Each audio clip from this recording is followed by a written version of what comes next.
I would say first thing कि क्या Sri Lankan crisis के पीछे टेररिज्म एक रीजन रहा है, आतंकवाद।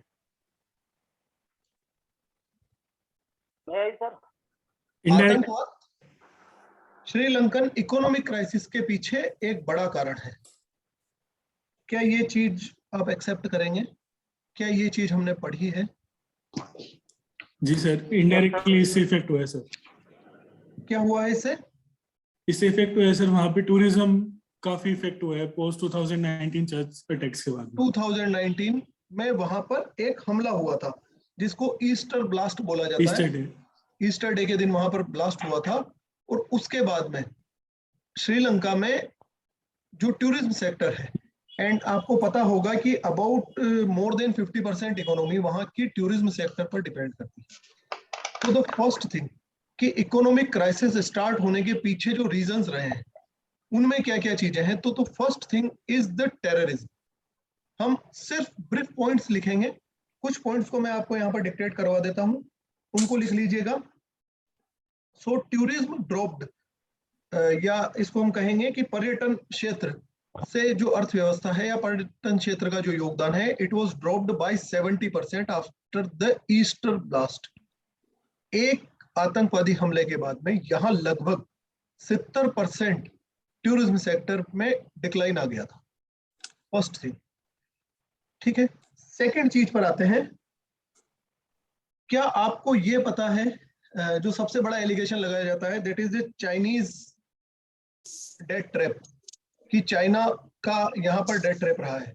सो चाइनीज डेट ट्रैप का सबसे बड़ा रीजन क्या रहा है, मतलब ऐसा क्यों रहा है कि श्रीलंका ने चाइनीज एक्सपेंशनिस्ट पॉलिसी, चाइना का जितने भी ऑफर्स थे उनको एक्सेप्ट किया, उसका क्या रीजन था?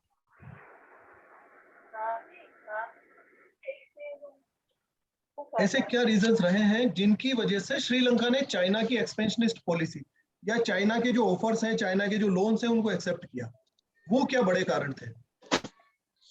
सर अपने यहाँ पे इंफ्रास्ट्रक्चर को डेवलपमेंट करवाने के लिए या ठीक है, ऑब्वियसली वो इंफ्रास्ट्रक्चर डेवलप करवाना चाहते थे, पर व्हाई ओनली द चाइना? हो सकता है वर्ल्ड बैंक से भी लोन ले सकते थे इंफ्रास्ट्रक्चर के लिए। China was able to efficiently complete the project. Efficiently finish the project. Chinese commitment. इसके अलावा और कुछ? इसके अलावा और कुछ? एक बड़ा मेजर टर्निंग पॉइंट रहा है।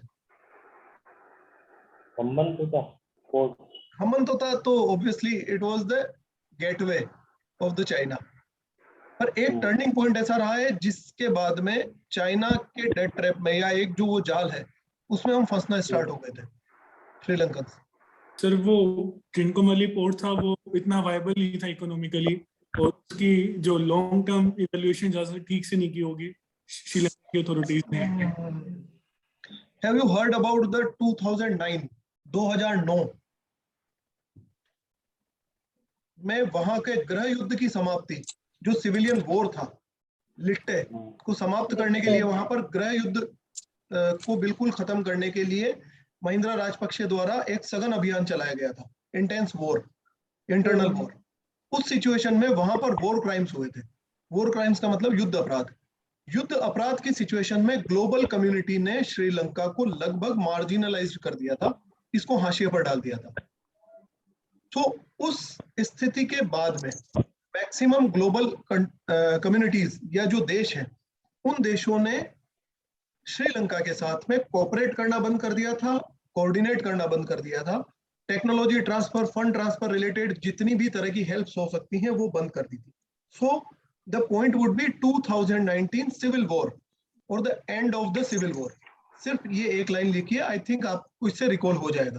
ये ऐसे इश्यूज हैं, ऐसे फैक्टर्स हैं, ऐसे पॉइंट्स हैं जो मल्टीपल टाइम्स हमारे सामने आएंगे, ठीक है। तो इसके बाद में 2013 में ऐसा हुआ था कि चाइना ने यहाँ पर इन्वेस्टमेंट स्टार्ट कर दिया था। 2013 के बाद में हम्बनतोता पोर्ट को जब ले लिया था तो यहाँ पर बिग इन्वेस्टमेंट्स इंफ्रास्ट्रक्चर रिलेटेड जितने भी है वो सारे स्टार्ट कर दिए थे। So it was the reason behind कि अदर कंट्रीज यहाँ पर नहीं आए और सिर्फ एक्सक्लूसिवली चाइना यहाँ पर बना रहा, ठीक है।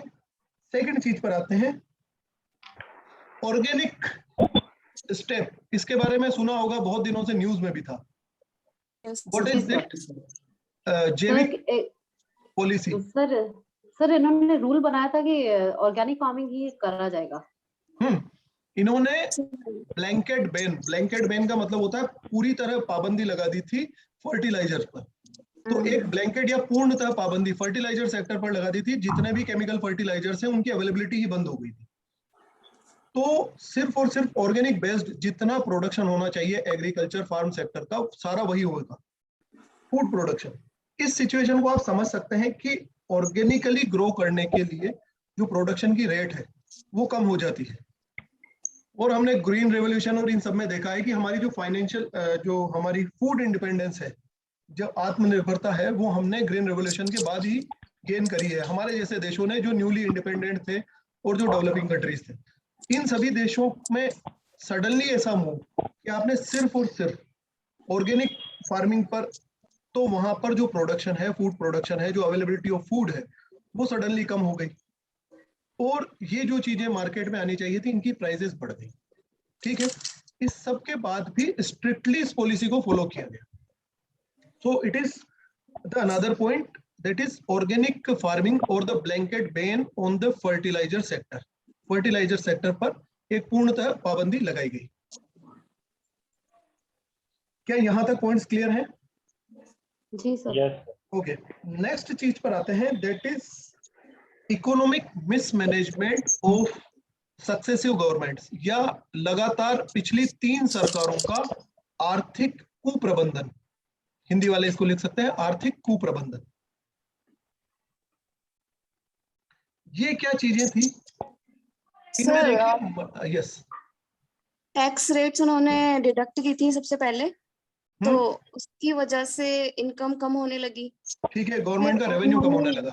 Yes sir. फिर उन्होंने नोट्स ज्यादा प्रिंट करने स्टार्ट कर दिए। ठीक है, तो और उसकी वजह से करेंसी का डिवैल्यूएशन होने लगा। ठीक है, तो ये भी एक रीजन हो गया। प्लस उनके पास फॉरेन करेंसी जो थी, फॉरेन करेंसी रिजर्व्स वो कम होने लगा। कम होने लगे। फॉरेन करेंसी रिजर्व्स कम होने का क्या रीजन थे?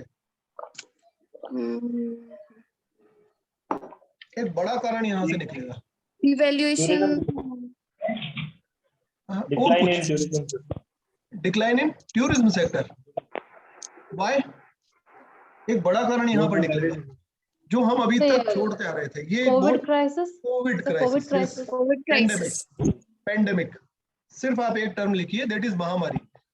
एक वैश्विक महामारी की वजह से यहाँ का जो टूरिज्म सेक्टर था वो कम हो गया।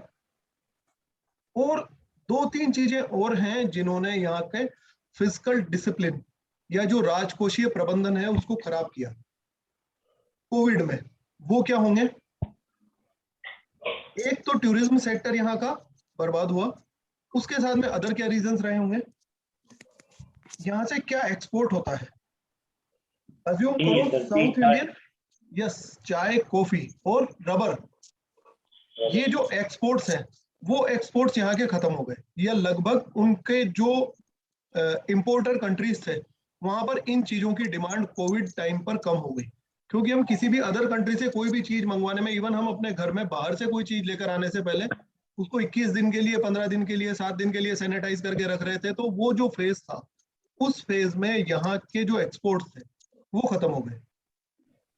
So that is the pandemic. Global महामारी की वजह से ये चीजें खत्म हो गई।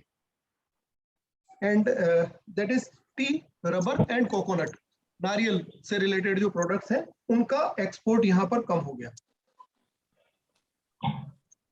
ठीक है, गवर्नमेंट मिसमैनेजमेंट में एक और चीज आएगी, जो राजकोषीय कुप्रबंधन है उसमें एक चीज और आएगी कि मोस्टली जितने चाइनीज प्रोजेक्ट्स थे, उन प्रोजेक्ट्स में जो गवर्नमेंट की पार्टिसिपेटरी कंपनीज थी, श्रीलंका की जो लोकल कंपनीज थी, वो राजपक्षे परिवार के ही लोगों की रही हैं।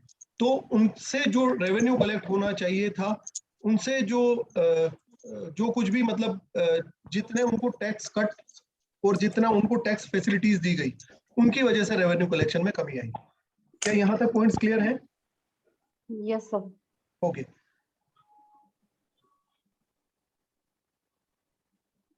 सर इस पॉइंट को कैसे लिखेंगे सर? करप्शन इन दी, इसको हम लिखेंगे इकोनॉमिक मिसमैनेजमेंट या फिस्कल मिसमैनेजमेंट, राजकोषीय कुप्रबंधन, सर वो तो सक्सेसिव गवर्नमेंट्स का।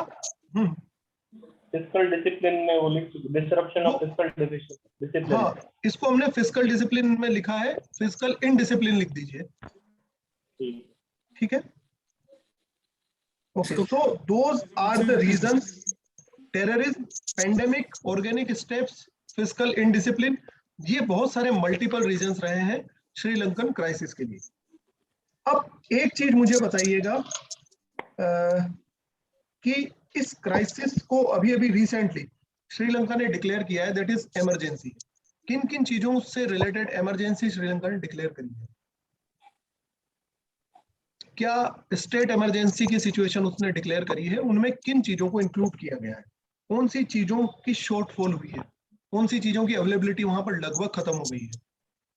पेट्रोल, फ्यूल, फ्यूल, ओके, और फूड, डेयरी प्रोडक्ट्स, फूड लिख दीजिए। फूड में सारी चीजें आ जाएगी लगभग, नॉन डेयरी भी आ जाएगा, डेयरी भी आ जाएगा, फार्म प्रोडक्शन भी आ जाएगा। फूड, खाद्य पदार्थों की उपलब्धता कम हो गई है।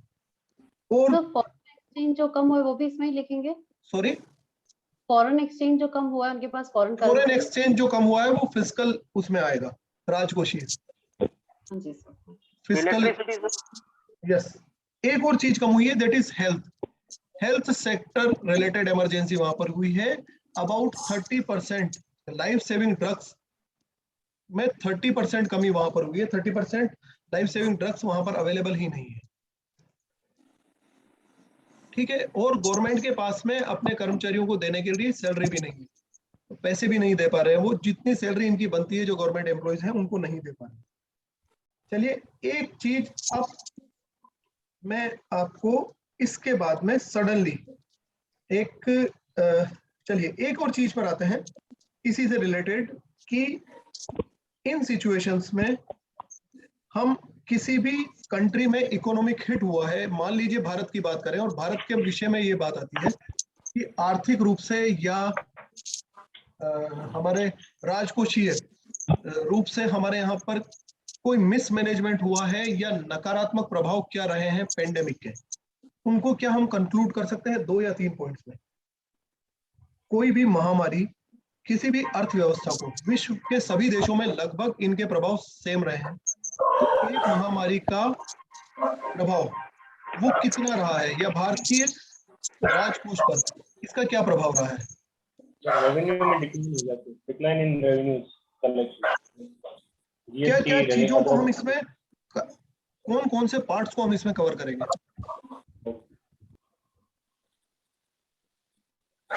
वन, एक्सपोर्ट, वो हमारा भी बिगड़ा होगा, तो जितना इंडिया से एक्सपोर्ट होना था वो एक्सपोर्ट खत्म हुआ है। क्या एक्सपोर्ट हमारा भी खराब हुआ होगा? Getting my point? जी सर। सेकंड चीज, रेमिटेंसेस। विदेशों में हमारे जितने लोग काम कर रहे हैं और यहाँ पर भारत में रेमिटेंसेस भेजते हैं, भारत में जो पैसा भेजते हैं, क्या वो आना कम हुआ होगा? Even we evacuated our persons, हमने मिडिल ईस्ट कंट्रीज से, सऊदी से, वहां से अपने लोगों को निकाला था, ठीक है। थर्ड, क्या इंडिया की भी डिपेंडेंस, या इंडिया में भी टूरिज्म सेक्टर एक अच्छा खासा रेवेन्यू का सोर्स है, और वो भी यहाँ पर खराब हुआ था।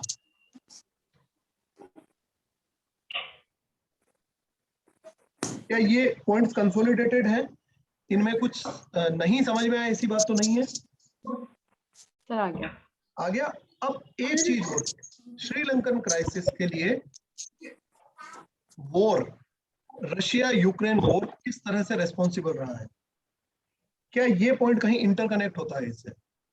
सर फ्यूल पे होता है, प्राइसेस पे सर, फ्यूल की रेट्स बढ़ गई हैं, ओके। और फूड भी तो सर वहाँ यूक्रेन से आता है, वो भी व्हीट एंड अदर सीरियल, वो भी अवेलेबिलिटी को अफेक्ट किया है, ठीक है। इसके साथ में रशिया से और यूक्रेन से, लगभग यूक्रेन से 5,000 एंड रशिया से 15,000 टूरिस्ट हर साल श्रीलंका आते थे फरवरी के महीने में, वो भी उसका नेगेटिव इंपैक्ट यहाँ पर रहा है। ठीक है, that is the situation for the Russian crisis, sorry Sri Lankan crisis. Sir ये टूरिज्म में इंक्लूड नहीं होएगा पॉइंट? हाँ, ये या टूरिज्म में ऐसे इंक्लूड होएगा, ऑब्वियसली ये टूरिज्म में इंक्लूड होएगा, बट टूरिज्म सेक्टर के अगर सिर्फ नेगेटिव ऐसे रीजंस देखें कि जिनकी वजह से टूरिज्म सेक्टर नेगेटिवली हर्ट हुआ है, वो क्या क्या है, तो उनमें एक चीज तो ये रहेगी कि due to pandemic and due to war. हाँ जी। फिर सेकंड पॉइंट ये हो जाएगा ड्यू टू वॉर, युद्ध की वजह से वहां पर क्या नेगेटिव इंपैक्ट्स रहे हैं, वो चीज हो जाएंगी। ठीक है, ओके। अब एक और चीज की मैं बात करता हूं। क्या यहां तक के पॉइंट्स आप सभी ने लिख लिए हैं? मुझे स्क्रीन शेयर करके इनको लिखवाने की जरूरत तो नहीं है, आई थिंक ये ब्रीफ पॉइंट्स हैं, इनमें बहुत ज्यादा ऐसा कॉम्प्लिकेटेड कुछ नहीं है। चलिए एक और चीज पर मैं आता हूं, इंडिजिनस टेक्नोलॉजी या आत्मनिर्भरता या देशी हमारी जो भी तकनीक है या तकनीकी आत्मनिर्भरता में क्या चीजें आएंगी। जहां कहीं भी इंडिजिनस टेक्नोलॉजी टर्म आता है, किसी क्वेश्चन में आ गया, आपसे इंटरव्यू में पूछ लिया, उस चीज को आप कैसे डिफाइन करेंगे?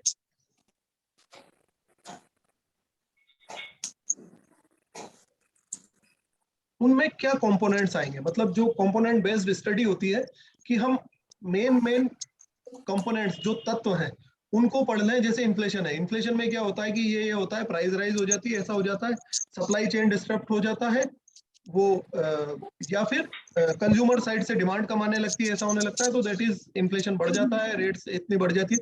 तो दोज आर द कंपोनेंट्स। इस सिचुएशन में अगर हम बात करें तो इंडिजिनस या इंडिजिनाइजेशन, उसका क्या कंपोनेंट होगा? क्या सब चीजें each and every nuts and bolt, एक एक नट बोल्ट भी अपने ही देश में बने? क्या इसका मतलब ये होता है? And do you think that is it quite possible? क्या ऐसा हो सकता है कि एक एक नट बोल्ट अपने ही देश में बनाया जाए, एक एक चीज हमारे यहाँ पर अवेलेबल हो? And are we talking about the closed economy? हम एक बंद अर्थव्यवस्था की बात करते हैं क्या? इसमें नहीं करते ना। नहीं सर, इसमें हम बंद अर्थव्यवस्था की बात नहीं करते हैं, क्लोज्ड इकोनॉमी नहीं है। ऐसा नहीं हो सकता कि अदर इकोनॉमीज के साथ आपके ट्रांजैक्शंस, इंटरकनेक्शंस, इंटरडिपेंडेंस वो खत्म हो जाए, वो तो नहीं हो सकता। तो इंडिजिनाइजेशन का मतलब क्या होगा? सर ये इंपोर्ट डिपेंडेंसी कम हो। ओके, डिफेंस सेक्टर में जैसे हमने बैन कर दिया है, स्पेस सेक्टर में इसरो भी न्यू न्यू इन्वेंशंस लेके आ रहे हैं, आईसीटी में हमारे सुपर कंप्यूटर्स आ रहे हैं परम नाम से, और आईसीटी में 6G टेक्नोलॉजी पे भी काम कर दिया है शुरू। ये एक इंपोर्ट डिपेंडेंसी ना हो और हमारी सॉवरेनिटी भी अफेक्ट ना हो इस वजह से। इंपोर्ट डिपेंडेंसी ना हो, सॉवरेनिटी अफेक्ट ना हो, इसके साथ में क्या हम इसको ऐसा बताएंगे कि किसी सेक्टर की पर्टिकुलर चीजों को, किसी सेक्टर के पर्टिकुलर पार्ट्स को, तत्वों को कलेक्ट करना, असेंबल करना, यूज करना, और फर्दर उनको यूज की कंटिन्यूटी, उसकी यूटिलिटी की कंटिन्यूटी हम बनाए रखें, उसको मेंटेन कर पाए। यहाँ पर कोई भी चीज जो हमने यहाँ पर बनाई है उसको हम मेंटेन कर पा रहे हैं, वो मेंटेन्ड है, that is the indigenisation. Indigenisation में सारी चीजें आएंगी, सिर्फ यहाँ पर सारी चीजों का प्रोडक्शन नहीं आएगा। So first is collect, assemble, use and maintain. Collect, assemble, use and maintain.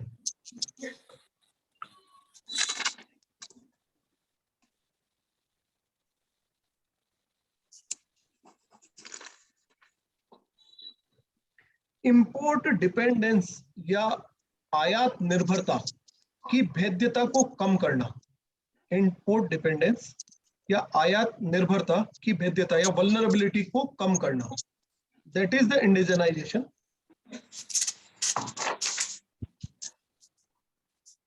अब एक चीज मुझे बताइए, इसमें जब भी हम इंडिजिनाइजेशन की बात कर रहे हैं, स्वदेशीकरण की बात कर रहे हैं, उसमें मेजर चैलेंजेस क्या होंगे, मेजर क्रंचेस क्या होंगे, मेजर चैलेंजेस क्या हैं?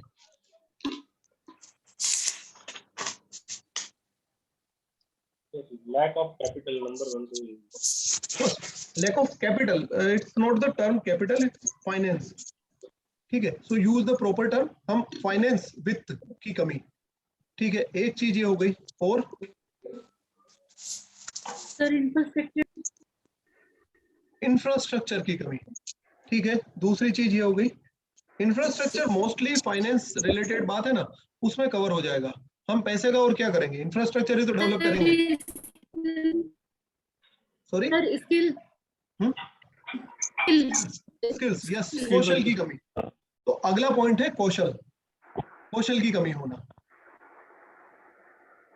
ट्रेंड स्टाफ की कौशल की कमी होना, ठीक है। इसके अलावा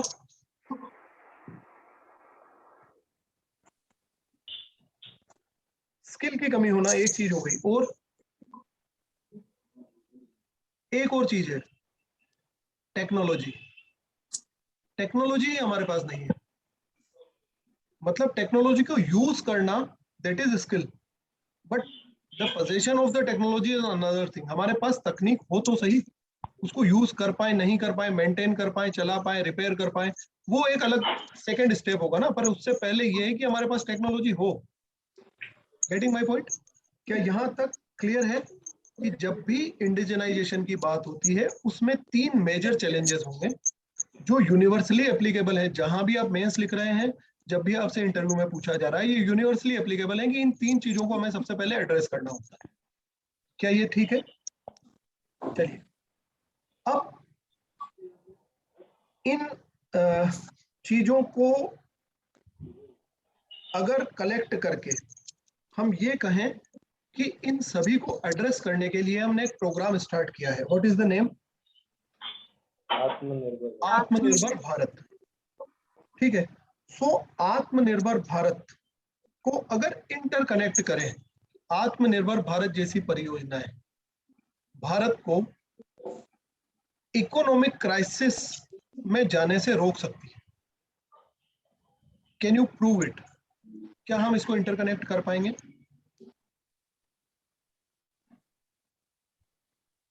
क्या इस चीज को समझ रहे हैं आप लोग कि सिर्फ और सिर्फ टूरिज्म सेक्टर पर डिपेंडेंस, अपने देश में मैक्सिमम चीजों का प्रोडक्शन नहीं होना और मैक्सिमम प्रोडक्शन पे हम आयात पर निर्भर थे, ये श्रीलंकन इकोनॉमिक क्राइसिस के बड़े रीजन सामने आते हैं। इनसे बचने के लिए आत्मनिर्भर भारत जैसे प्रोग्राम भारत को फर्दर, या lesson learn from the Sri Lanka, कि हमने उससे क्या सीख ली कि ऐसे ट्रैप में या इस तरह की सिचुएशंस में भारत नहीं फंसे। क्या ये चीज सफिशिएंट है? ओके, अब एक और चीज, वॉर अभी चल रहा है, और एक चीज मैंने कहीं पर बहुत अच्छी देखी है, those are the dimensions of war. युद्ध के कितने पक्ष हो सकते हैं, कितने पक्षों पर युद्ध लड़ा जाता है, डायमेंशंस ऑफ वॉर। इसमें क्या क्या चीजें आएंगी?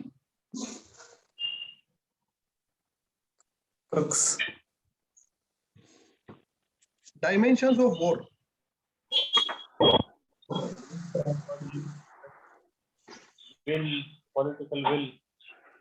पॉलिटिकल विल नहीं। अगर मैं डिफेंस सेक्टर से रिलेटेड बात करूं, डिफेंस सेक्टर से रिलेटेड ऐसी बात करें कि हम हमें, हाँ, और फाइनेंस, सबसे पहले तो ये 2 चीजें आएंगी, मिलिट्री हार्डवेयर एंड टेक्नोलॉजी। तो इसमें एग्जांपल भी कर दे सकते हैं कि S-400 या फिर मिसाइल या nuclear weapon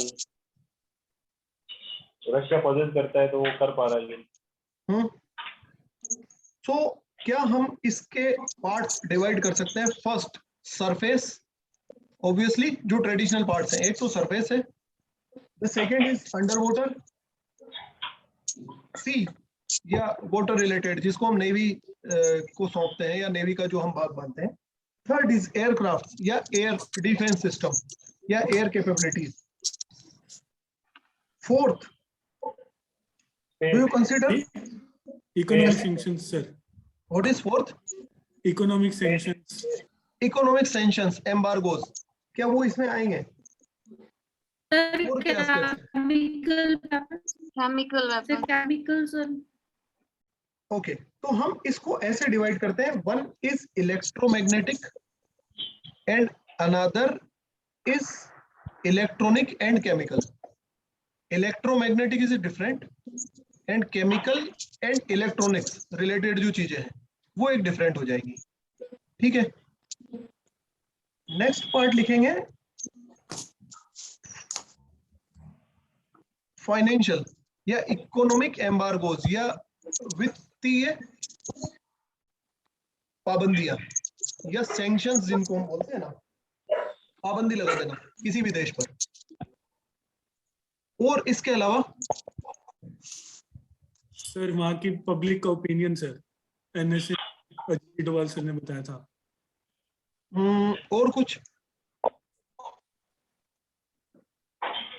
international body organisations में आप कैसे इश्यूज को रेज करते हैं? यूएन में. That is not the war. नहीं, मतलब आप युद्ध किन प्लेटफॉर्म पर लड़ रहे हैं उसमें क्या चीज आएगी, वो आपके जो इकोनॉमिक सैंक्शंस हैं या जो सैंक्शंस हैं उसमें जितनी भी इंटरनेशनल बॉडीज हैं वो आपको सपोर्ट करती हैं या नहीं करती हैं, वो चीज उसमें कवर हो जाएगी ऑलमोस्ट सैंक्शंस में, क्योंकि सैंक्शंस ऑब्वियसली ग्लोबल कम्युनिटी लगा रही होगी, वो चीज उसमें कवर हो जाएगी. Cyber and artificial intelligence. Sir एक और हो सकता है सर, जैसे वो रशिया के ओलिगार्क्स की प्रॉपर्टी सीज की थी तो हाँ, वो दैट इज द सैंक्शंस, वो उसी में आएंगे एक्चुअली. सर ये फाइबर मतलब, सॉरी सर फाइबर आपने बोला, fibre and AI. Cyber and AI. Fibre, okay. Fibre biological weapon भी हो सकते हैं क्या? हाँ, बायोलॉजिकल वेपन्स इसमें आ जाएंगे. Yes, biological weapons is the another aspect. एक और चीज आएगी क्या, वो अभी तक स्टार्ट नहीं हुई है पर it is about to start, that is space.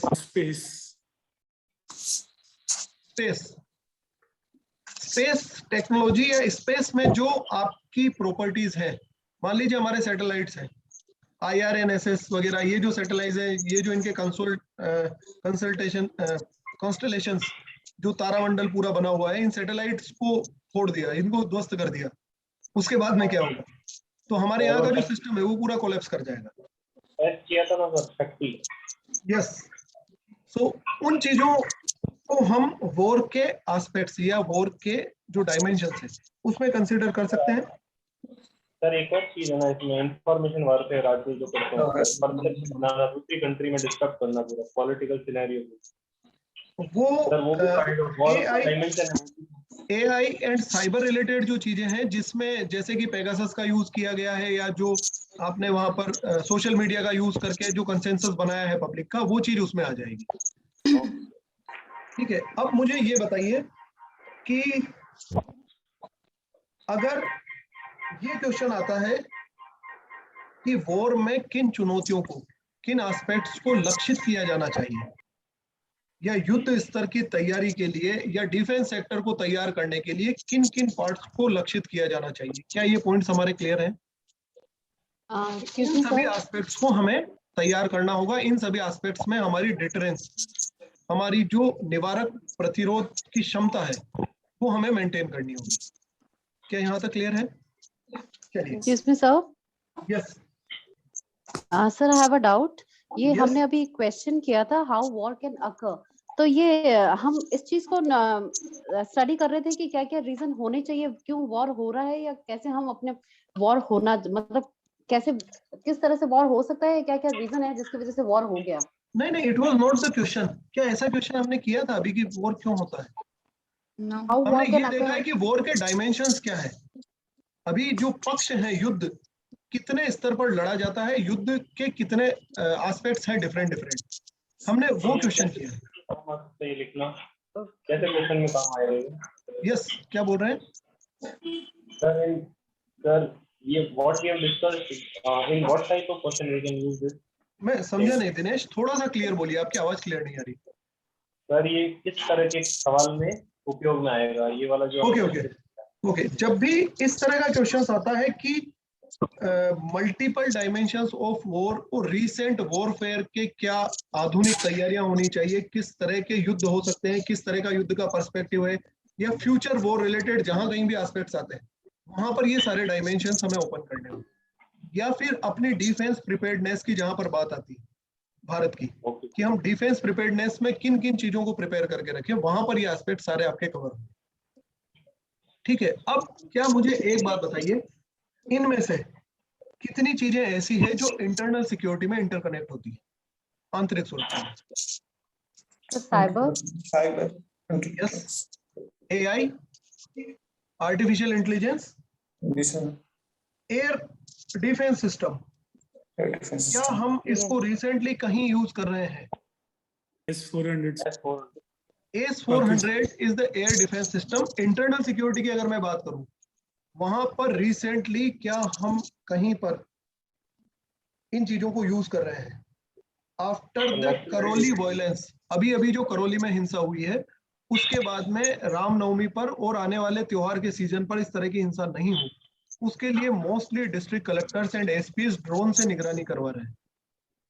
So we are using the space, जो ठीक है, एयर स्पेस जो है उसको हम यूज कर रहे हैं, एंड इंटरनल सिक्योरिटी को उससे बेटर मेंटेन किया जा रहा है, सांप्रदायिक सौहार्द को मेंटेन किया जा रहा है, एंड लॉ एंड ऑर्डर को मेंटेन किया जा रहा है। ठीक है, यस।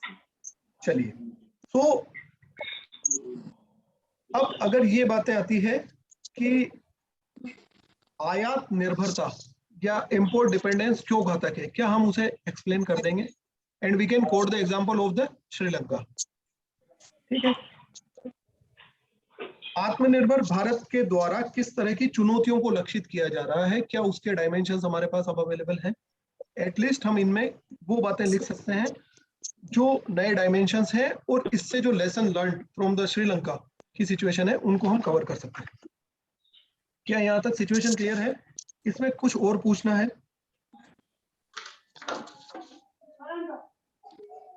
चलिए, सैनिकों से रिलेटेड उनके साथ मानवीय व्यवहार किया जाए, ये चीज एक तो उसके लिए है।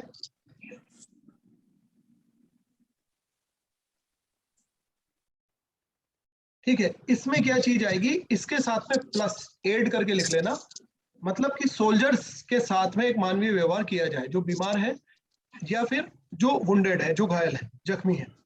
इसके साथ में ऐड करके एक और चीज लिख लेना, सेम चीज applicable with the medical staff. Medical staff में सभी चीजें आ जाएगी, मेडिकल स्टाफ हेल्प कर रहा है वो भी, और जिसको हेल्प की जरूरत है वो भी।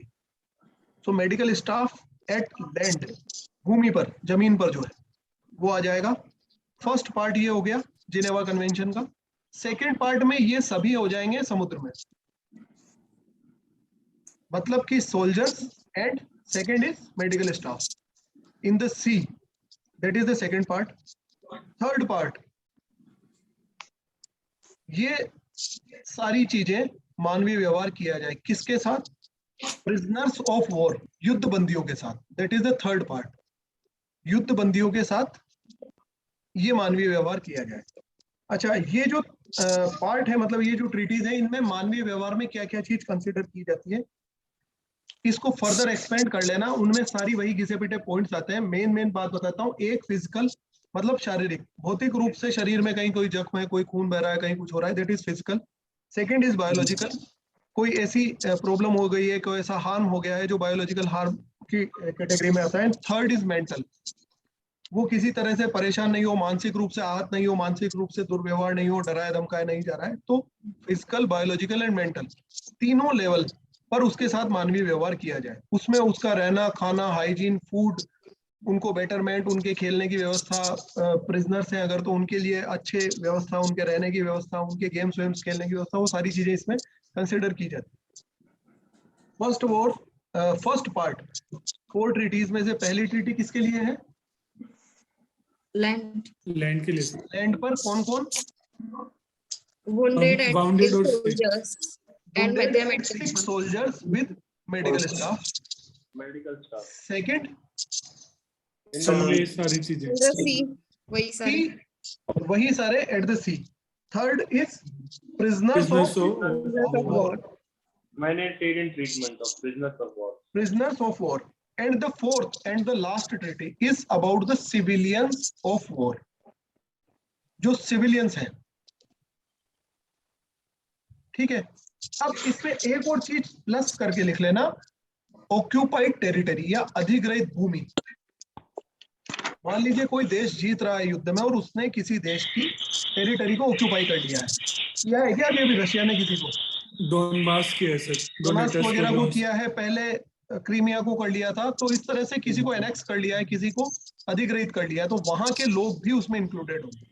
मतलब जंग में सिर्फ आपने क्रॉस फायरिंग करी है, दोनों तरफ जो है बहुत ज्यादा युद्ध में बहुत ज्यादा डैमेज हुआ है, पर उसके अलावा अगर कोई जगह भी अधिग्रहित कर ली, ऑक्यूपाई कर ली है, तो हो सकता है ना वहां के लोग एकदम से आपको सपोर्ट नहीं करें, वहां के लोग आपकी सरकार को एक्सेप्ट नहीं करें, पर उनके साथ भी आपको वो ट्रीटमेंट करना है। And why the treaty is so much in debate? अभी ये कन्वेंशन, जेनेवा कन्वेंशन बहुत ज्यादा चर्चा में क्यों है? Sir, one Ukraine massacre sir, 300 people were found dead when they Russia- retrieved Yes. Russian forces. Russia ने वॉर जो सिविलियंस हैं उनके साथ मिस ट्रीटमेंट किया है, मोस्टली उस चीज को लेकर ये ज्यादा चर्चा में। अच्छा, रशिया ने ये किया कैसे? रशिया ने एक्चुअली 2019 में ये जो ट्रीटी है इसका एक समझौता है, that is protocol 1 of the Geneva convention. Protocol 1 of the Geneva convention, उससे खुद को वापस ले लिया था, विड्रॉ कर लिया था कि हम इसको नहीं मानते। उसमें क्या आता है कि कोई भी इंटरनेशनल बॉडी के fact finding missions, fact finding missions का मतलब कि यहाँ से, ठीक है, यूनाइटेड नेशंस की तरफ से, यूरोपियन यूनियन की तरफ से, ग्लोबल कम्युनिटी की तरफ से एक पूरी टीम बनी और वो टीम जाकर यूक्रेन में फैक्ट फाइंडिंग करके आएगी। वो देख कर आएंगे कि यहाँ पर वास्तव में युद्ध अपराध कितना हुआ है, सिविलियंस को कितना डैमेज हुआ है, जबकि रशिया कह रहा है कि हमने सिविलियन डैमेज नहीं किया है। तो क्या ऐसा वास्तव में हुआ है? तो वो फैक्ट फाइंडिंग मिशंस जो हैं, उन फैक्ट फाइंडिंग मिशंस के द्वारा किसी तरह का इन्वेस्टिगेशन नहीं किया जाएगा। फैक्ट फाइंडिंग मिशंस आपके देश में आएंगे, आप अलाउ करेंगे, ऐसा प्रोटोकॉल 1 में है, और उसको रशिया ने 2019 में ही मना कर दिया कि हम इसे नहीं मानेंगे। So that's why Russia is not accepted any of the such fact finding mission, वो मान ही नहीं रहा। Have you heard the term diminished sense of danger? एक टर्म पुतिन के लिए बहुत ज्यादा काम में आया है। डेंजर को लेकर जो सेंस होता है, मतलब किसी खतरे का जो अंदाजा होता है ना कि ये इससे कितना खतरा हो सकता है, उसका जो हम अंदाज लगाते हैं, उसका सेंस डिमिनिश्ड है। डिमिनिश्ड का मतलब है ही नहीं। रशियन प्रेसिडेंट जो है पुतिन, ये जब वहां पर सीक्रेट एजेंसीज वगैरह इनमें जब भर्ती हुए थे और काफी कम एज में थे, तब इनका जो साइकोलॉजिकल एनालिसिस किया गया था उसमें ये कहा गया था कि इस पर्सन को डिमिनिश्ड सेंस ऑफ डेंजर है, इसको डेंजर का सेंस ही नहीं है, अंदाजा ही नहीं होता है। मतलब ये वो लोगों में से है जो हाथ पर बम रख के फोड़ सकते हैं कि ये बम फटेगा तो क्या होगा, उसको इस चीज का अंदाजा ही नहीं है। सो ये सारी जो चीजें हैं, it is due to the psychological personality of a person. अगर देखा जाए तो इसका क्रक्स ये है। ठीक है, चलिए अब ये बात आती है कि अगर इससे रिलेटेड कोई भी एस्पेक्ट आता है, अब ये बात कि अगर जेनेवा कन्वेंशन को फॉलो नहीं किया गया तब क्या एक्शंस लिए जाते हैं, तब जो एक्शंस हैं, जो एग्जीक्यूशंस हैं, या जो भी फर्दर टास्क है, वो कौन सी बॉडी लेगी, कौन सी संस्था इसके बाद रेस्पॉन्सिबल है, हु इज द इंस्पेक्टर?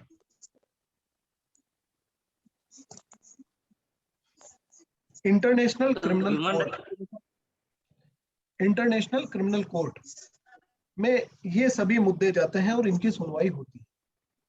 ठीक है, फिर इंटरनेशनल क्रिमिनल कोर्ट क्या करता है, let's see in the future. Sir ICC और आईसीजे में कुछ फर्क है क्या? यस यस, कुछ जस्टिस और यस, उनमें कुछ फर्क का है। पार्ट है।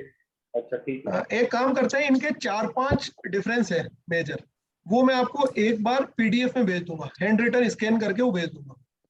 ठीक है, अभी हम फर्दर टाइम आउट हो जाएंगे अगर उस चीज में जाएंगे, तो मैं आपको बता दूंगा। 4-5 पॉइंट्स हैं, बहुत ज्यादा मेजर डिफरेंसेस नहीं है। ओके, एक और चीज पर आते हैं। Excuse me, sir.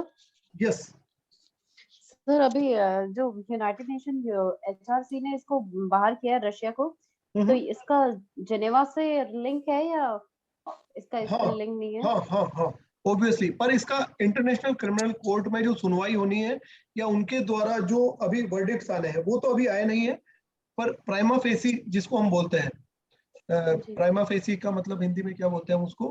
प्रथम दृष्टया, यस, प्रथम दृष्टया जो सिचुएशन है उसमें UNHRC ने इनको बाहर कर दिया है।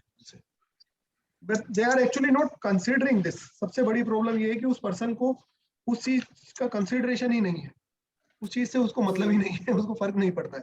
चलिए एक और चीज पर आते हैं, एक इंडियन पर्सपेक्टिव पर आते हैं, दैट इज देवचा पश्चिमी रीजन। इसके बारे में सुना है क्या?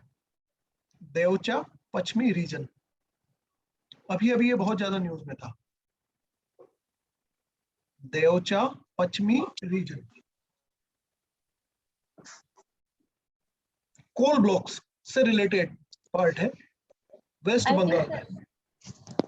सर आई थिंक ये झारखंड के अंदर कोयले का कोई है जो जिसका अलॉटमेंट अपने राजस्थान के लिए हो रखा है, और ये जो है ना हाड़ौती क्षेत्र, इसके अंदर कोई नहीं बेटा, ये वेस्ट बंगाल में है तन्वी, ये वेस्ट बंगाल में है एक्चुअली, और वेस्ट बंगाल के बीरभूम डिस्ट्रिक्ट में ये एरिया पड़ता है। अबाउट 3400 एकड़ लैंड इसमें आती है। ये इंडिया का अभी तक का खोजा गया लार्जेस्ट कोल ब्लॉक है। लार्जेस्ट एक ऐसी सिंगल माइन होगी जहां पर सबसे ज्यादा कोयला निकलेगा इंडिया का, पूरे देश का। ठीक है, इसको अभी स्टार्ट नहीं किया गया है। इसमें सिचुएशन ये है, इस चीज को सिर्फ समझ लीजिए, इसमें नथिंग स्पेशल। हमसे पूछ लिया जाए या अगर कहीं पर कोट करना हो तो एक चीज हमारे दिमाग में रहे, एक पॉइंट एज एन एंकर, हम इसको अटका लेते हैं कहीं पर दिमाग में। ये एक्चुअली ऐसी सिचुएशन है कि इस 3400 एकड़ लैंड में से 1000 एकड़ land already West Bengal government के पास है।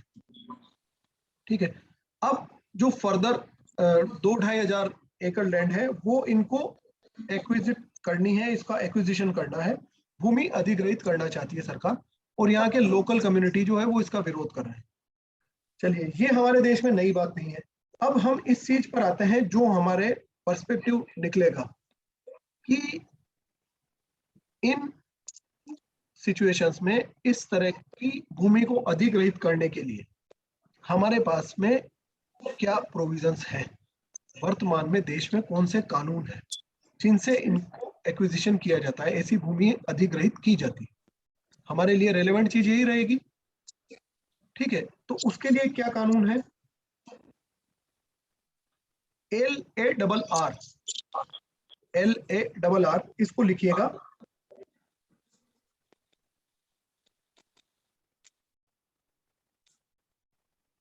Land acquisition, rehabilitation and resettlement act. Land acquisition, rehabilitation and resettlement act 2013। कब से स्टार्ट हुआ था? 2014 से ही स्टार्ट हो गया था।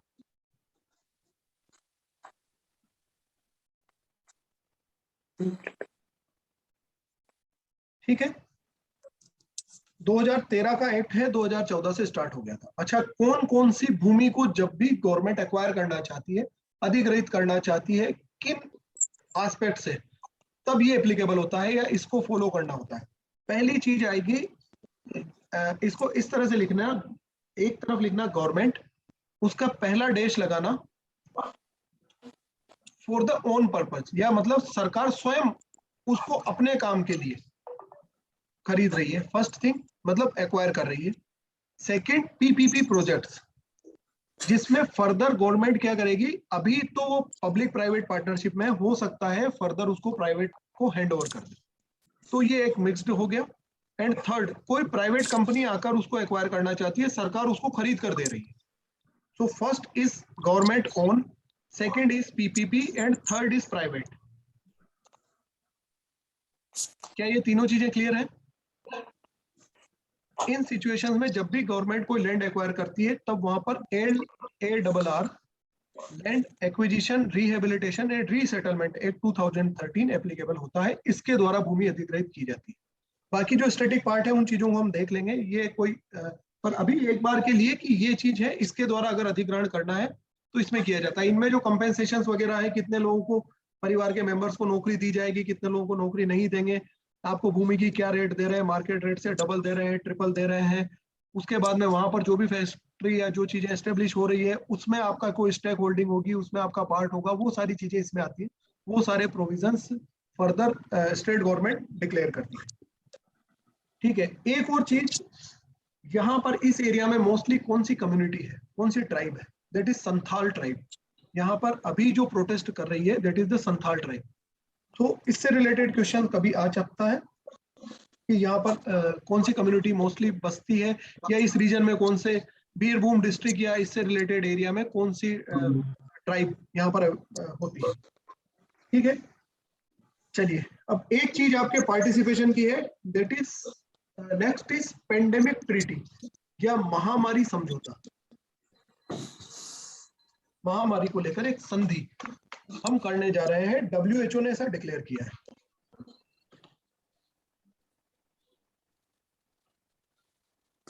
Article 19 of WTO constitution, WHO constitution, world health organization का आर्टिकल 19 इस चीज के लिए प्रोविजंस करता है कि WHO इस तरह के कोई प्रावधान कर सकता है जो वैश्विक कम्युनिटी मानती हो, ऐसी संधियां, ऐसे समझौते बना सकता है।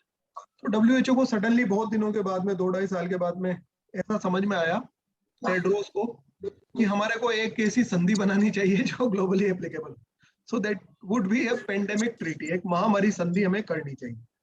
अपने से सोचकर ये बताइए कि अगर ऐसी कोई संधि हम करने जा रहे हैं और आपसे सजेशन मांगे जाए तो उसके पार्ट्स क्या क्या होने चाहिए, किन किन चीजों को इस समझौते में कंसीडर किया जाना चाहिए।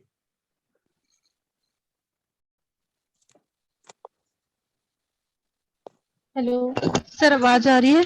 हाँ आ रही है शालिनी। सर, महामारी में अगर इस तरह की कोई ट्रीटी होती है तो सबसे पहले सर जो मेडिसिन या जो मेडिकल सर्विसेज हैं तो उनको लेके कोऑर्डिनेशन के बारे में बात की जा सकती है। ठीक है, मतलब ड्रग्स एंड वैक्सीन को लेकर कोऑर्डिनेशन की बात की जा सकती है, पहली चीज। ठीक है, ड्रग्स एंड वैक्सीन से रिलेटेड सर अगर क्या हम उसको एक टर्म लिख लीजिएगा, शेयरिंग, आपस में बांटना, डिस्ट्रीब्यूशन टर्म आप लिख सकते हैं। ठीक है सर, फाइनेंशियल क्राइसिस अगर किसी कंट्री में होते हैं जो कि डेवलपिंग कंट्रीज हैं, बेसिकली स्मॉल कंट्रीज हैं, तो सर उसके रिगार्डिंग भी कोई यहाँ पे आर्टिकल्स हो सकते हैं। एक्चुअली हम यहाँ पर थोड़ा सा मुद्दे से भटक जाएंगे क्योंकि ये WHO के डोमेन में नहीं आता। फाइनेंशियल क्राइसिस के लिए वो कुछ नहीं करेंगे ना, it is not the mandate of the WHO। Information sharing sir, variants की, इंफॉर्मेशन शेयरिंग में क्या क्या आएगा? वेरिएंट्स ऑफ कंसर्न और न्यू वेरिएंट्स, वायरसेस। तो उसको हम ये लिखें, data and information sharing, data and information sharing. And sir technology sharing. Yes, technology sharing में क्या चीज आएगी? जैसे genome sequencing, sir genome sequencing है, या सर जैसे इस बार ICUs थे या बैट थे या वैक्सीनेशन बनाने की प्रोसेस है तो वो सारी प्रोसेस के अंदर आ सकती हैं। Patent design, that is the technology sharing. Sir कोई लाइफ सेविंग ड्रग्स हो, उनका पेटेंट नहीं होना चाहिए उनका। हाँ, तो वो इस चीज में आ जाएगा ना, जो हमने ड्रग्स एंड वैक्सीन शेयरिंग जो लिखा है वो उस चीज में आ जाएगा फर्दर कि ये किसी चीज, शेयरिंग का मतलब वो ही हो गया ना कि हमने शेयर कर दिया। It is not selling, it is sharing. तो we are using the appropriate term कि हम उसमें कोऑर्डिनेट कर रहे हैं, आपस में सहयोग कर रहे हैं। So 3 parts would be there, data and information sharing, second is drugs and vaccine sharing, and third is sir क्या इसमें ऐसा हो सकता है कि सर क्या इसमें ऐसा हो सकता है कि सर जैसे जो कंट्रीज ज्यादा इफेक्टेड हैं तो वहाँ के जो नागरिक हैं वहाँ उनको दूसरी कंट्रीज में रिलोकेट किया जा सके, या जो जैसे हमारे जो लोग बाहर थे उन लोगों को हम वापस इंडिया लेकर आए, इस तरह का कुछ शेयरिंग? हाँ, तो वो चीज तो इंटरनेशनल रिलेशंस में आएगी, वो WHO के डोमेन में नहीं आएगा। हेल्थ रिलेटेड एस्पेक्ट और health related R&D, okay sir, research and development क्या हो ओके सकता है, सर, वो उसी चीज उसका डोमेन है ना। अदरवाइज तो फिर UN है, UNSC है, WTO है, ये सारी जो संस्थाएं हैं, इंटरनेशनल रिलेशंस है, वो चीजें वहां पर देखी जाएंगी। और रिलोकेट करने वाली बात तो हम ये कर सकते हैं कि अपने जो लोग हैं, अपने जो सिटीजन है, 2000 अर्न लाइबिलिटीज हम उनको इवैक्यूएट करेंगे। बाकी तो रिलोकेट तो रोहिंग्या को भी नहीं कर पाए हैं, तो वो रिलोकेशन नहीं के लिए सर, तो कोई भी खुद के नहीं सर, हम अपने जो सिविलियंस हैं उनको वापस लाने में जो टेक्निकल या जो इश्यूज होते हैं उनको हम ईज के साथ करके और उन्हें वापस ला सके। उसके लिए WHO क्यों पॉलिसी बनाएगा? जी सर, है ना, जी वो सर, नहीं बनाएगा ना, गॉट उसके इट। लिए पॉलिसी अदर मेंबर्स बना रहे होंगे। So when we are considering the pandemic treaty by WHO, उसके 3 एस्पेक्ट्स होंगे। ऑब्वियसली इन्हीं 3 एस्पेक्ट्स को लेकर अभी WHO काम कर रहा है, फर्स्ट थिंग। सेकंड थिंग, क्या इसकी कोई डेडलाइन है? अभी जो recently 25th world health assembly conduct हुई है फरवरी में, वहां पर इस कंसेप्ट का इंसेप्शन किया गया है, इसको स्टार्ट किया गया है। अगस्त तक इसकी रिपोर्ट एक्सपेक्टेड है कि एक रिपोर्ट बनाकर जो 2023 में इसकी एक रिपोर्ट बनाकर 2023 की जनरल हेल्थ असेंबली में पेश कर दी जाएगी। और 77th जो जनरल असेंबली होगी, मतलब अभी 75th हुई है, नेक्स्ट ईयर 2023 में 76th होनी है, और 2024 में 77th general health assembly organise होगी। वहां पर इस रिपोर्ट्स के आउटकम्स को भी एनालाइज कर लिया जाएगा, दैट इज एक्सपेक्टेड। ये एक अनऑफिशियल डेडलाइन डिक्लेयर की गई है, मतलब ऐसा नहीं है कि इसके बियॉन्ड नहीं जाएंगे, पर कोशिश ये करेंगे कि यहां तक ये टारगेट्स अचीव कर लिए जाए।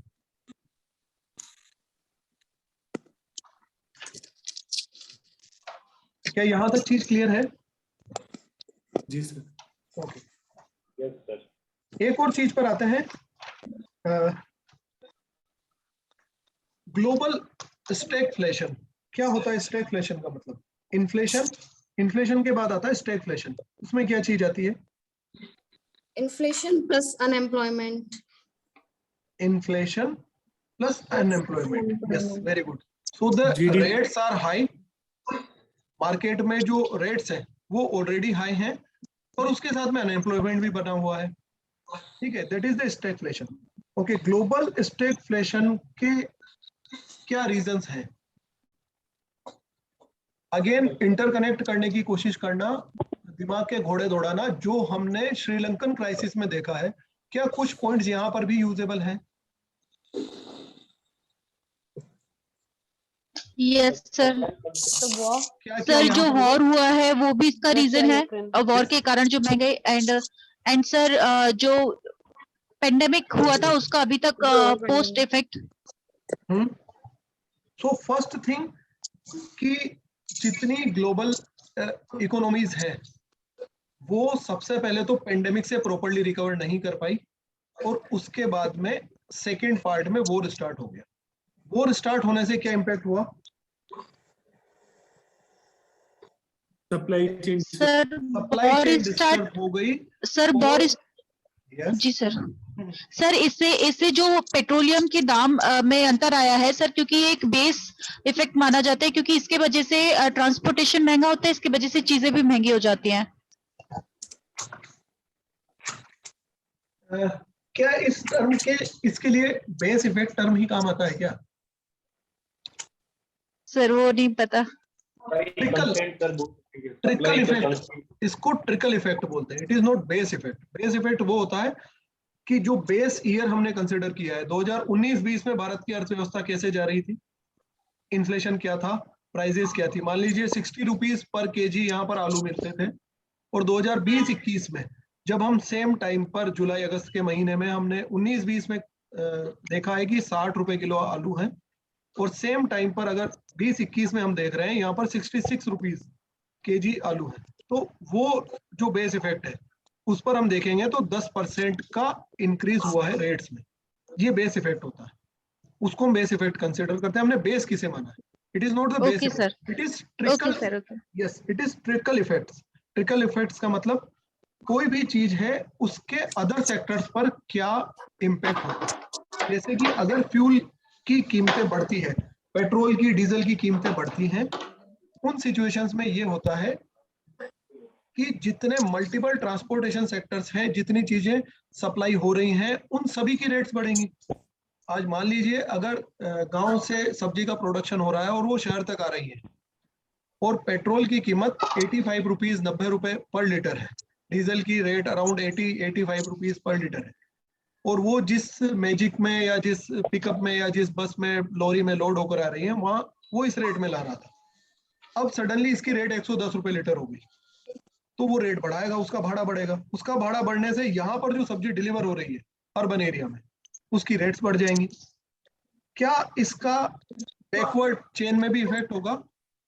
जैसे कि फर्टिलाइजर जिस कंपनी में बन रहा है, जो खेत तक पहुंचता है और खेत में किसान फर्टिलाइजर को परचेज कर रहा है, वो फर्टिलाइजर जब ट्रांसपोर्टेशन कॉस्ट उसकी कम थी तो उसकी रेट कम लग रही थी, पर जब ट्रांसपोर्टेशन कॉस्ट बढ़ गई तो किसान के लिए भी जो इनपुट्स है प्रोडक्शन का वो बढ़ गया।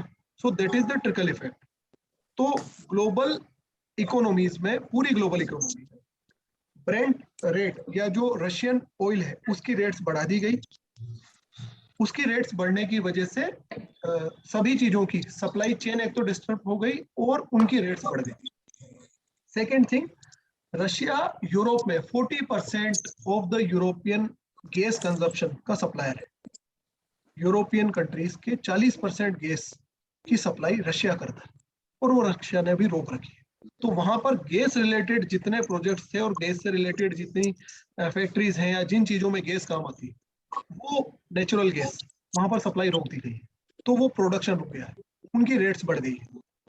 ठीक है, सो ऑयल प्राइसेस बढ़ी हैं, वॉर की वजह से ऑयल की सप्लाई रुकी है, ग्लोबल सप्लाई चेन पूरी डिस्टर्ब हुई है, और इन सबके जो फिजिकल इफेक्ट्स हैं वो नकारात्मक रहे हैं, या जो राजकोषीय भार है वो बढ़ गया है।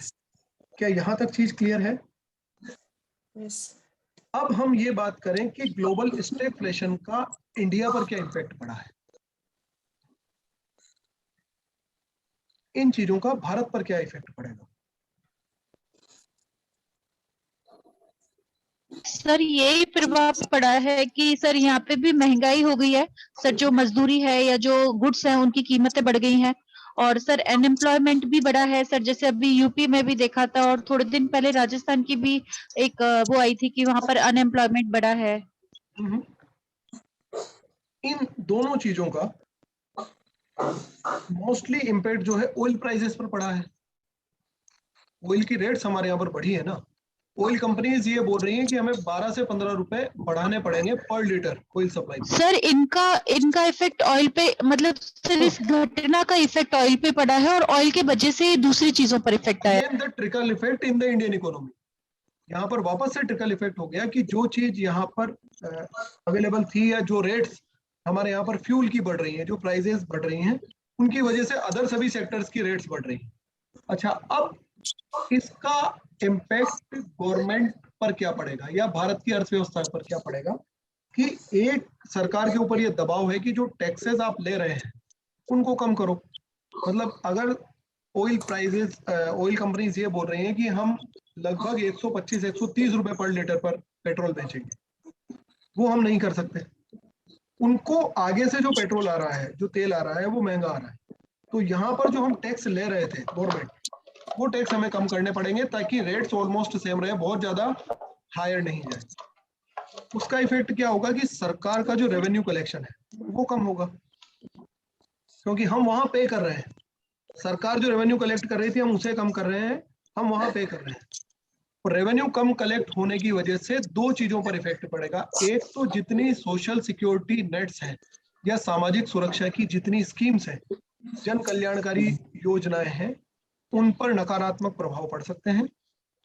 दूसरा, जो सरकार के राजकोषीय टारगेट्स हैं, जो फिस्कल एम्स है, राजकोषीय लक्ष्य जो है सरकार के, कि हमें राजकोषीय घाटा इतने % करना है, ये इतने % करना है, इसको इतना % करना है, वो सभी नेगेटिवली इंपैक्ट होते हैं। क्या यहां तक चीज क्लियर है? जी सर। ठीक है, it is the impact on India.